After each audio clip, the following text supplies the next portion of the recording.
much, but that's okay. I'm here and I'm happy. Mia, do you know what this episode is? What? Episode 10! Oh shit! Of Small Talk. We've done 10 of these already? Of Small Talk. Small talk. We need a theme song. Small Talk.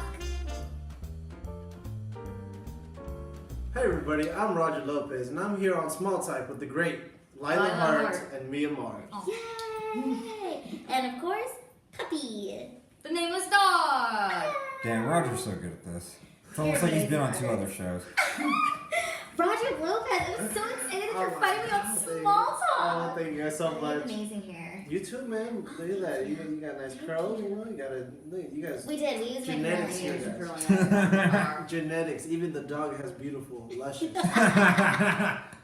So, Roger, tell us where you're from. I'm from West LA. Where? Me What? too. You from West Los Angeles? What part? I grew up in Playa del Rey, Westchester. I went to school in El Segundo, Venice area, Mar Vista, that area. Alright, the first 3 cities were too west for me. The last 3, Mar Vista, is more around where I'm at. Like, I'm in the shitty part of Culver City, so that's where I've been. That's so crazy that you grew up here in California. Yeah, Culver City. I was from around there too. What high school did you go to? I went to Hamilton High over at Robertson. Really? Oh shit, my cousin goes there. Yeah, I think you told me. Do you know Rio Sanchez? Nah, man, I don't know people from there, man. I know my lady, Jessica, and the homies who live like 2 houses away from me, and that's about it. 2 apartments. We don't live in houses. Hamilton High alumni. Yeah. So, how long have you been doing stand-up comedy? This May will be 3 years, so What? yeah, 3 years doing stand-up. It's been the best thing in my life. Ditto. And you run a mic called Roger's Mic. Roger that. Roger's that. Why didn't call it? Roger that. It is Roger's Mic, and it's called Roger That. At Next Stage. Yeah, at the Next Stage Theater over on Sunset La Brea are the biggest cross streets. Starts at 11:30. Yeah, homegirls are regulars who always rock the mic, so I appreciate you guys coming. It's my favorite mic. It's honestly one of my favorite too, because you can get baked as fuck. Woo! That's what I'm talking about, guys. Usually Monday through Thursday, they don't want you smoking there. But Nope. on Fridays, Friday. you know, you can come inside and smoke weed. Yes, which is great because it's been raining like fuck lately. Yeah, it's rainy as fuck, and then I also got free tecates too. He does. Oh, nice. I know. Sponsored by Tecate, right? Sponsored Yeah, by we're Tecate. actually sponsored by Tecate, unofficial but official. So, how'd you get into comedy? That's a good question, man. I was a big fan of comedy. You know, I grew up watching like George Lopez's special where he was at the Gibson Amphitheater, where it was. I saw Killing Them Softly by Dave Chappelle. That was like a big one. And, you know, some Mencia too, man. I thought Mencia was fucking rocking. You know? Okay, I have to say that too. When I remember being in middle school and watching Mine and Mencia, like that's what I would always watch, and like that's honestly what I loved stand-up comedy from watching his show. Mine and Mencia, I love that show. I mean, same thing in middle school. The main catchphrase was "dee-dee-dee," and then you'd always say that. And then now people are like, "You fucking, what are you retarded?" But yeah. So you've been doing comedy for 3 years. Mm-hmm. When did you get like the bug, the courage to like do it? Man, honestly, I never thought about doing comedy. I was just a fan. I'd go to the store. I'd go to all these shows for free. And then my buddy, he was like, "Hey man, you're funny. You should try comedy." I'm like, "Me?" He was like, "Yeah, dude." He was like, "You're the funniest guy I know." And I was like, and then I started telling people, I was like, "Yo, I think I'm gonna be a comedian." And then since then, I started telling people here and there, and then it was my buddies. My buddy came back from boot camp, you know, and then his dad had everybody say something, you know, to like the party, and then everybody was like, "Yeah, Roger, go say something." And then whatever I said, it was like humorous, and then the last part, I was like, "All right," since he was going back to war, I was like, "All right, don't die." And then the whole audience of his family was like, "What the fuck did he just say?" Can we please point out that Roger Lopez is the very first guest on Small Talk to ever roll a blunt? Really? Am I the Yes. first On one? camera, yeah. Oh, it's because I came ill prepared. It should already be. That's so funny. How long have you been smoking? I was smoking not too long either. I started at 18, so it's pretty late for my community. Like all the homies started at 14, It's because when they were outside, I was inside playing like RuneScape, StarCraft. Oh my Yo, I God. used to play that. RuneScape. I used to play RuneScape too. Obsessed with RuneScape. Oh, you too? Yes. Oh, yeah. Oh my God. Okay, I just have to talk about this. So Yeah, please. When I was like 13, I was on RuneScape all the time, and you know how you could like talk to people and be like friends with them, and they're from different states. Like I had like my first like online boyfriend was this guy on RuneScape, and he was from California. And I remember we'd like talk all the time and be like, oh, like I have to go do laundry, and like.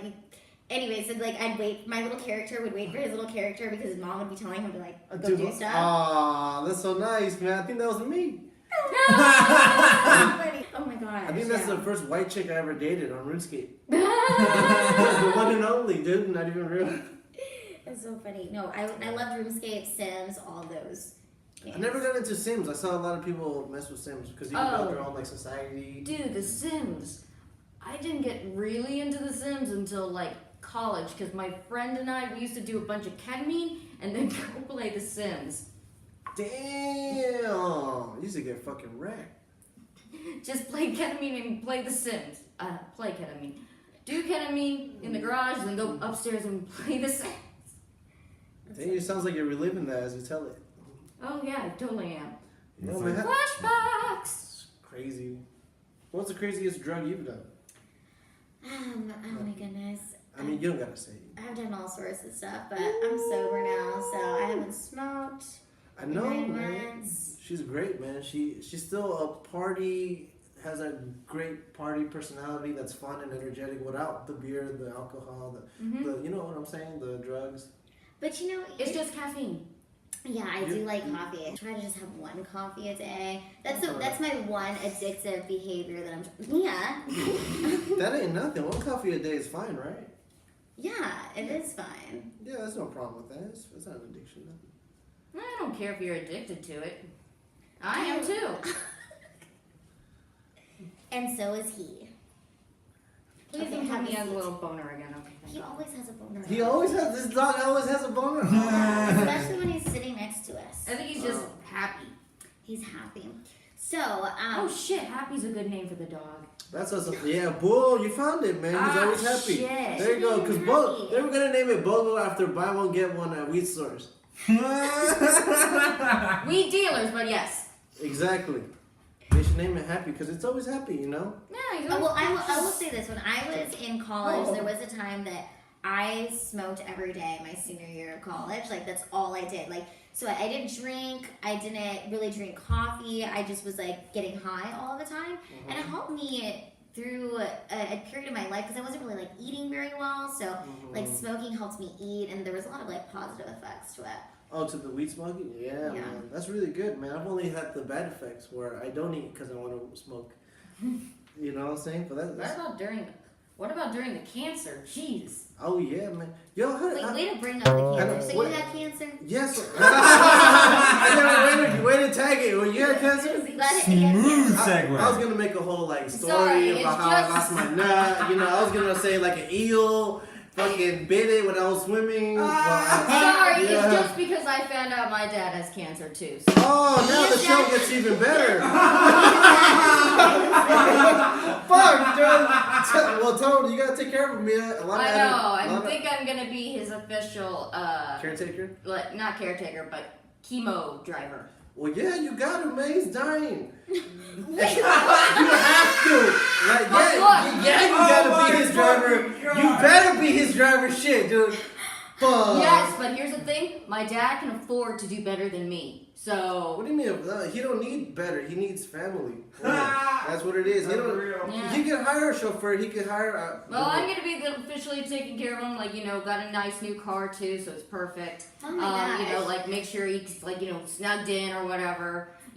Make sure there's I don't know, medicine or I don't know. You know what? You Can know what, you get man?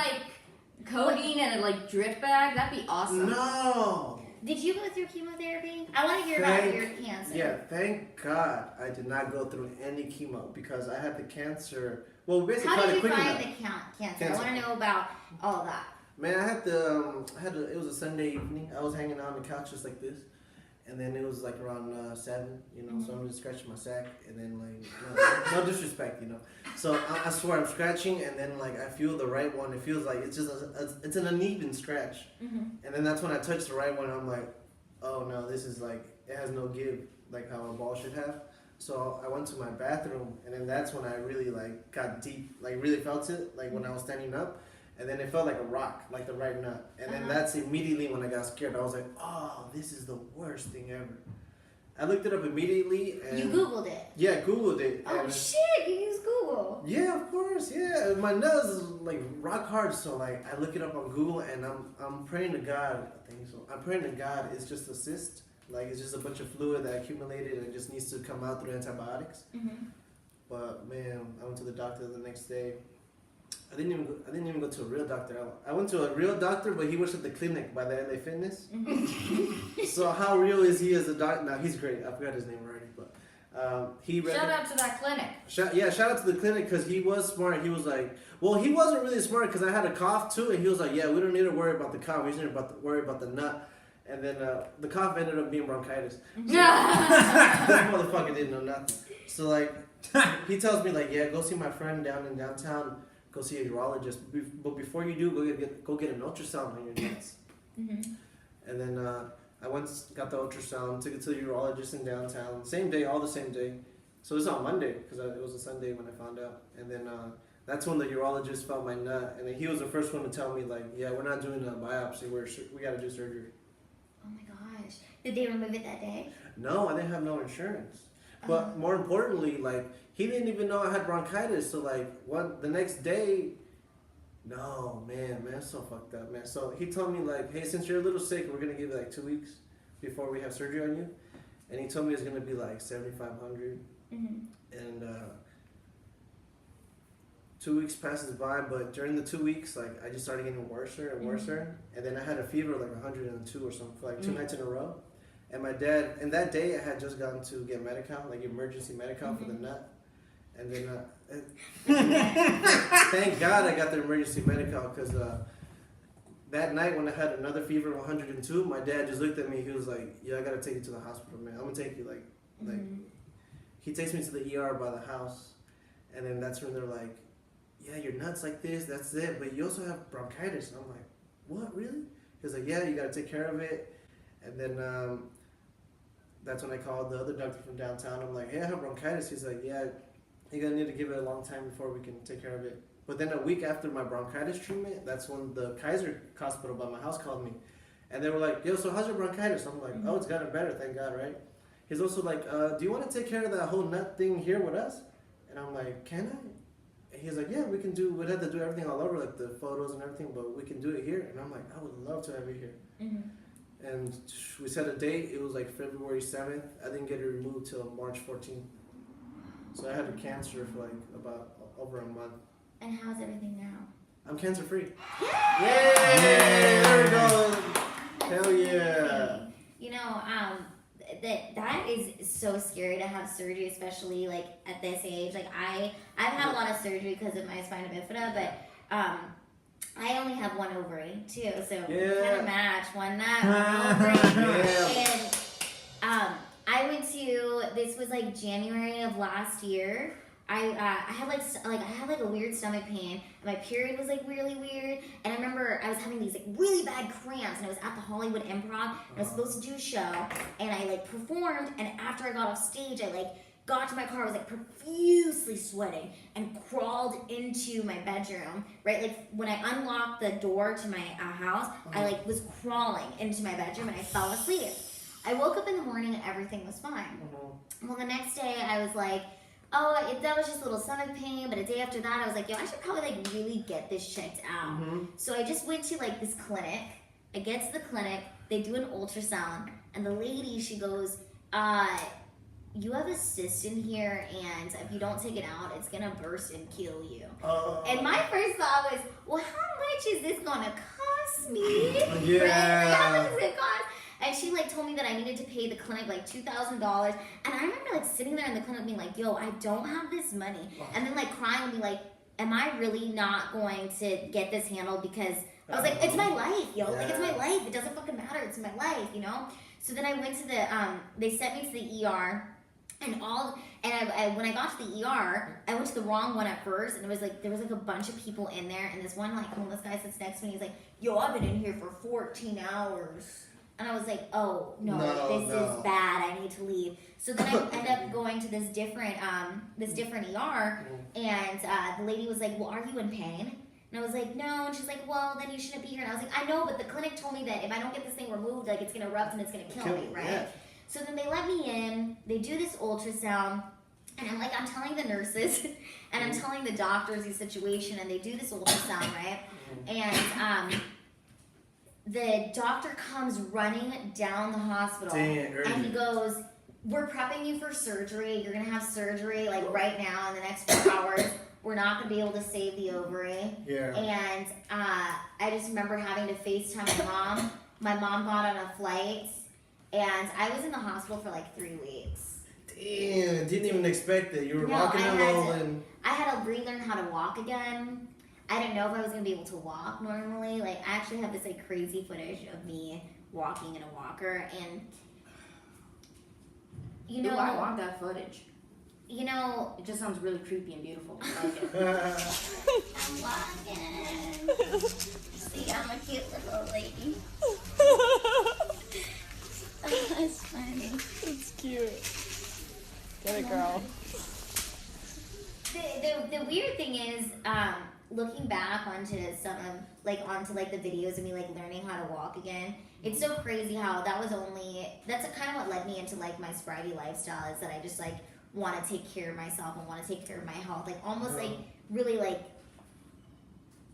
losing my life in a sense. Hitting rock bottom. Oh, I had like a blood clot in my leg, all sorts of stuff. Like I used to smoke cigarettes too, so I quit doing all of that. And it's just like it's almost like I had to go through that, you know? Life is really weird. And it's this weird, like beautiful mess, but you go through these things and then you come out of it, and we're able to sit here on this couch and have the small talk that turns into a deep talk about cancer. Yeah, man, it's great. Small talk, cancer. I forgot who I forgot. Hashtag PanCan.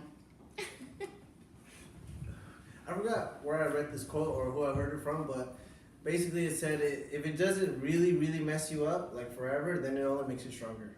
Right. And I believe that 100%. Like I really do believe that in these times of pain, like you do come out of it stronger. Because I think about my life where it is right now, and there are moments where I'm like, oh, I'm not where I want to be, and I feel sad, and I feel like I'm not good enough. But then I think about where I was this time last year. I was like, yo, this time last year I had to relearn how to walk. This time last year I was just trying to figure out how to be healthy again, you know? So the fact that I get to sit on this couch with you and with Mia and have this show and talk about overcoming all this stuff, it's beautiful. Yeah. And we're fucking comedians, yo. Oh, what? We're comedians, so not only do we get to experience this stuff, like we get to make each other laugh about it. Yes, too. and we get to laugh through the pain. You know? And it helps us too, man. It helps us, just let go if we had anything to let go of, when we're on stage. Just talk about all that good shit. Mm-hmm. Yeah, well, yours is crazier than mine though, because I felt like, I had cancer, they took that off, but yours was like urgent, then you had to learn how to rewalk, and then it took 3 weeks. Like, for me, I was just on Vicodin for 2 days, like walking like a grandpa. Did you feel like when I was on the when I had to take Percocet, and I felt like when I was on the Percocet and kind of going in and out of like the pain, like I saw demons, yo. Like I saw some weird I saw some weird shit. Like because they say like when you're kind of in that like place where you're teetering between life and death, you can kind of see stuff. Not trying to be like crazy here, but like I saw some shit. Dang, saw some demons. I'm not trying to go back there. Yeah, me neither, man. I was taking the Vicodin, and again, your shit was way worse. But the worst that it got for me is like the second day taking Vicodin, my lips would go numb, like the bottom one especially, and that's when I was like, I'm alright. Yeah, but yours is like, fuck that, dude. And so how long ago was this? Man, you saying like a year ago, you being grateful that for me it's been like March 14th until I lost the nut. It's March, was it 20th today? Yeah. Yeah, so it's only been, this time last year I was still like walking like this, like it was still a hard life, man. Right. Wow. Wow. made it. We did We make made it a it. whole year smoking blunts now, dude. It's great. Small talk. Me and Mars.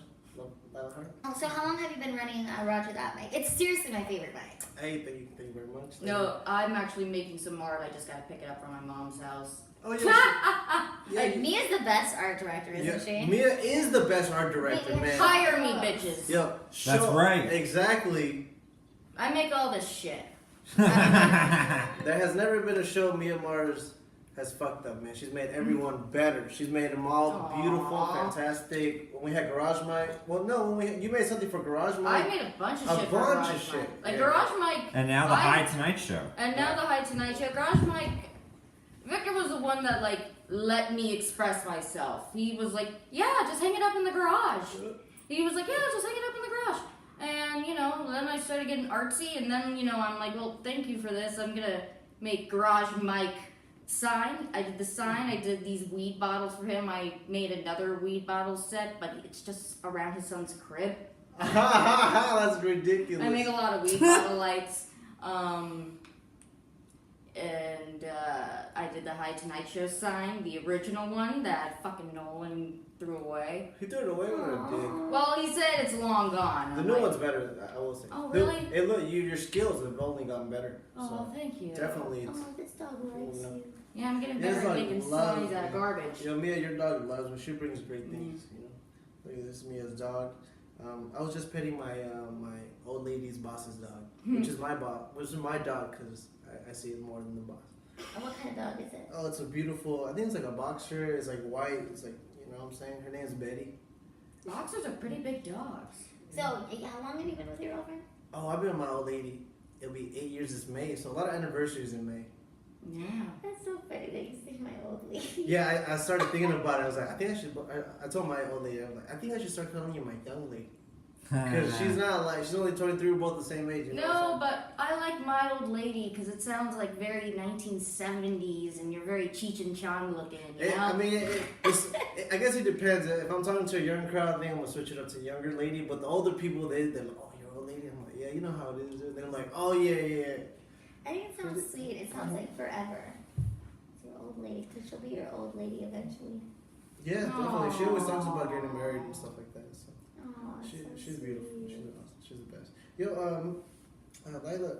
So what's up? Did your chances get lower of having a baby because of the? Well, you could still have a baby with one ovary. Yeah. And honestly, that's the reason I did decide to get sober, is because of that factor.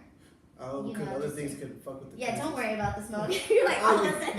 yeah. Oh, let me smell I'm like, it's flowing right Can we in my open the face. window? No, we're good.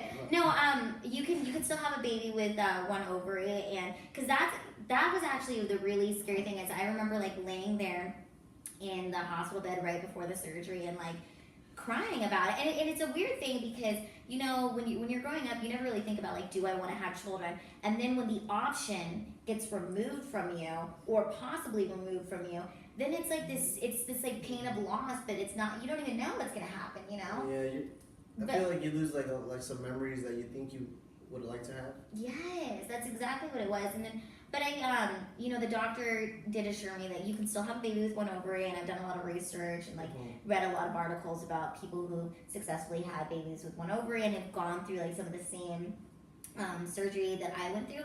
And looking back at it now, in retrospect, it's like I'm grateful that I went through the surgery because as a comedian, I feel like this story just makes me be able to connect with an even wider audience, you know, because the cyst on my ovary could have happened to anybody. Yeah. You know, so it's that's why I think that these things that happen in our lives, like it just makes us better comedians. When you go through these life circumstances, it gives you more of a story to tell, and you can just connect with your audience on a deeper level. It gives you more material. That's about it. It gives you more outlet, more things to say. You know. And then that's the beauty of comedy. It's like shitty things happen, but because we're comedians, it's just a new bit.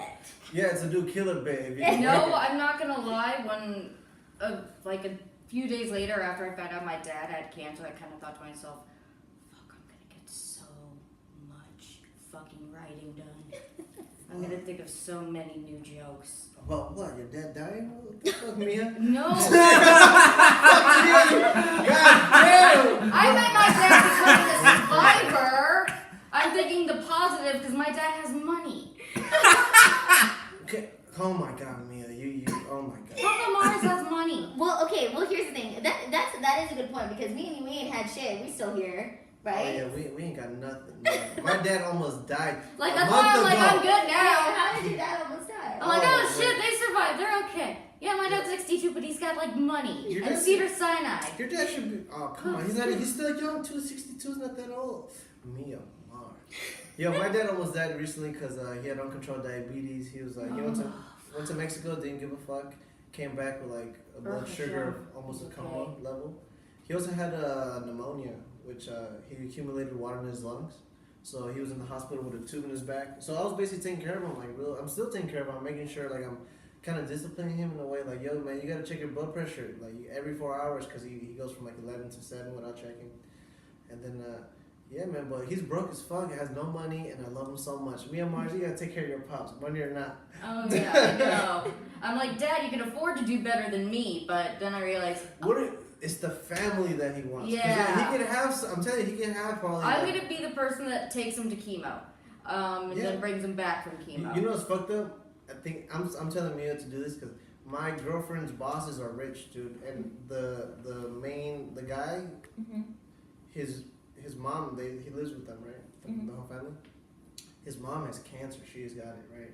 And my girlfriend is the one that takes her to chemo. I don't think he's ever taken her to chemo. You know, just obviously he goes to tour, he goes on vacation. When he's here, he has to do this and that. He's like, he has responsibilities to do, but he's also not making time for his mom. And then my girlfriend and me, and she notices more because she's with her. She needs her mom. Fuck Mia, you need to see your pops. You should after this, you call him and be like, hey Dad, you know what? I love you, man. I hope you get better. I'm praying Should we for call him now?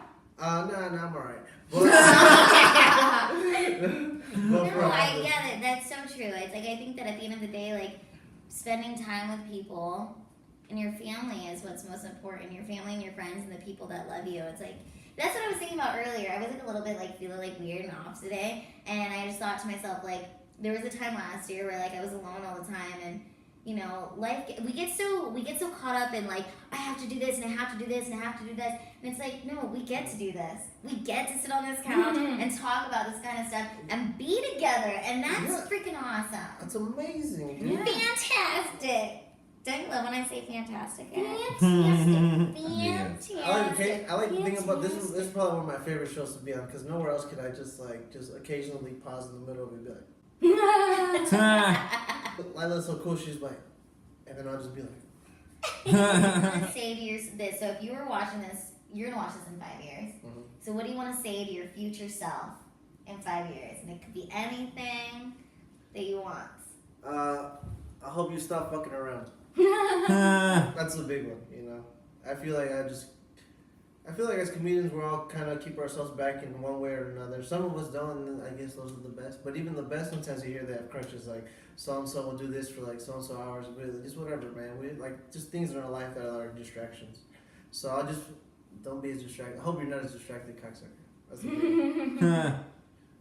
I think that you're going to continue to do Roger that mic, and that consistency is going to get you somewhere. Roger is the king of the Friday night mic. He always has been, and he always will be. Thank you so much, man. Fuck flappers. You heard it. It's free, and he smokes you out. It is free, and he smokes you out, and he gives you a Tecate. It is the best fucking mic. He gives you lots of stage time. It's really supportive and chill. Like, there have been times where, like, I got too stoned and forgot what I was gonna say, and I still was like, fuck yeah. Like, no, seriously. He always calls me a badass. He's the only person that calls me a badass, and I want to die a badass. I want that on my tombstone. I want to someday just achieve badass, you know?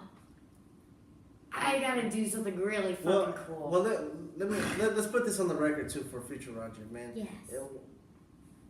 If Mia, she's gonna die when she's 1,000, right? But let's say I'm there with her and she dies before me. But if they didn't put badass on her grave, I'll go over there and like graffiti it in like some like mark it, you know, like just engrave it with like some fucking metal shit.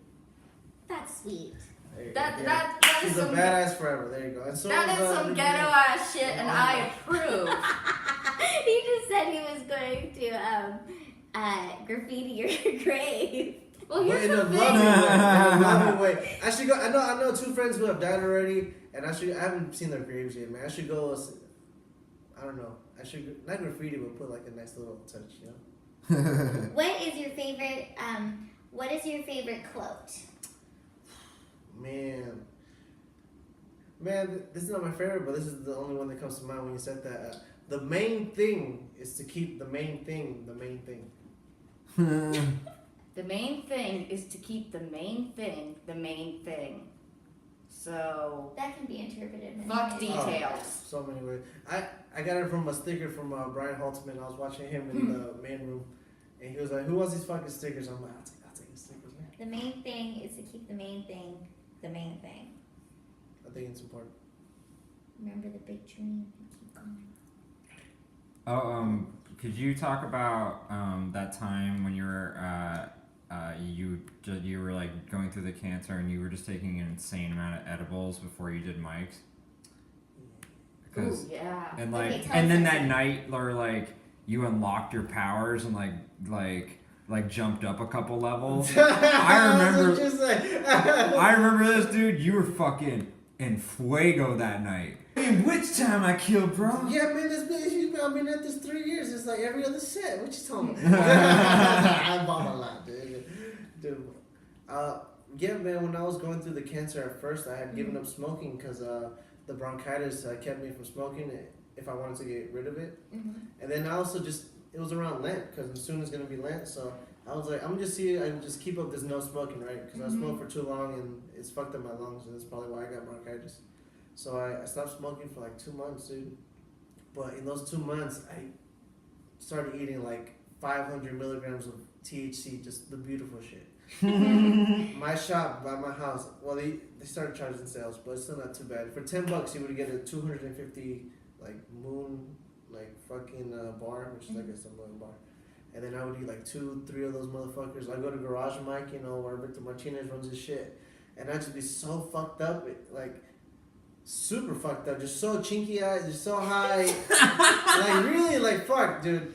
So check it out, man. So apparently, like Eric says, I had some like Jesus Jehovah sets at the Garage Mic when I was just out of it. I don't even remember it because I was just so high, and then I was high so many of those weeks that I was like not smoking. I was just taking edibles. So I was just really like talking a lot of shit, man. Talking a lot of good shit. I remember that. So I think edibles are a big reason why the cancer didn't spread in my body. Because I had the nut still for a month and a half. Like the cancer nut. I had it. The nut. So I was thinking. Did you get to keep it? Yeah, they sent it to me through FedEx. Wait, no, they didn't. Yeah, they did, dude. Where is it? It's in. Oh, well, that day I went to the Santa Monica Pier. Mm-hmm. Yeah, so I just took it with me, right? I took my nut with me. I had gotten it that day, so I went to the pier, and then I went to the edge of the pier, and it was like during sunset, and it looked beautiful, right? So I just looked at my nut, and I was like, man, why do I want it, right? You tried to kill me. Aww. So I know, man. So, but I gave it a nice ending. I fucking all this Mexican might, I just fucking swung it into the sunset. You swung your nut into the As far as I could, like I really stretched my hand out like really far, like that. Oh my god, Wait, this is the wait, most wait, amazing wait, wait, story I've wait, ever heard. Wait. This is amazing. Number one, they let you keep your nut. They sent it to me. They FedEx. sent it to him in FedEx, and then he did a ceremonial release into the ocean. Dude, That's amazing. I would have kept that shit in a jar. Dude, that would be like the crown jewel of my fucking collection. I love that. I love the ceremony of what you did. Thank you. I think that's amazing. That's something I would throw the nut into the ocean. Yeah. I like the symbolism of the sunset and like releasing and be like, you tried to kill me and now I'm strong. Number Yeah, two. yeah, I'm just releasing it. Number two, at the Santa Monica Pier. That is the nastiest fucking beach. Yeah, that's true, man. You didn't give it As a nice. a local, Well, fuck it, they tried to as a kill me. local, you're a local, I'm a local, let's face it. If you've ever been to the Santa Monica beach, there are dead pigeons in the water all the fucking time. Well, then that could add to the.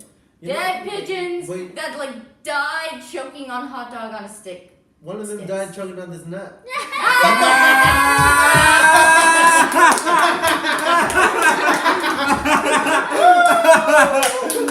Amazing. Oh my god.